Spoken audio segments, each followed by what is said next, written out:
Welcome to this explainer. Today, we're diving into the surprisingly fascinating mechanics of Islamic inheritance.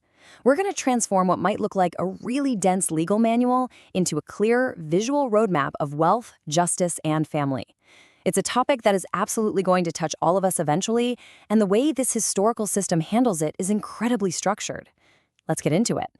So, it's the ultimate question, right? When you pass away, how exactly is your estate broken down and distributed? Who decides where the money, the property, and all the assets actually go? Well, rather than leaving it up to chance, or worse, endless family arguments, the system we're exploring today takes a deeply mathematical and rule-based approach to the whole thing. Here's our roadmap for today. We'll cover 1. The science of inheritance. 2. A historical inheritance revolution. 3. The wisdom behind the rules. 4. The 4-step estate checklist.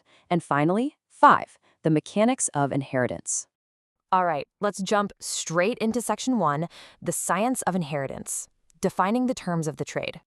Our crucial starting point is getting a handle on the difference between two really important terms, mirath and farayid. Mirath is simply the event itself, the actual transfer of financial rights from the person who passed away to the living. But farayid, that is the precise mathematical and legal science of fixing those shares.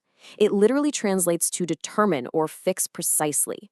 So we're talking about a system that leaves zero room for guesswork. To show you just how seriously scholars take this field, there's actually a famous quote in the classical texts that calls farayids half of knowledge. Now, our source material points out that while the historical chain of transmission for this exact quote might be a bit weak, the meaning is universally accepted. They argue it's called half of knowledge because it's the most urgent science concerning life after death.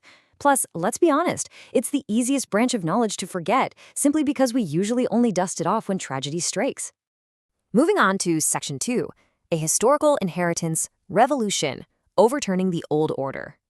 I want you to picture the world before these rules even existed. The pre-Islamic system, known as the Jahili system, was basically might makes right.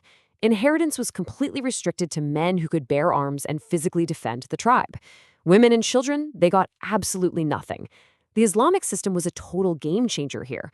It threw out inheritance based just on alliances or adoption, and instead it mandated specific fixed shares for women and children based on actual biological blood ties and marriage.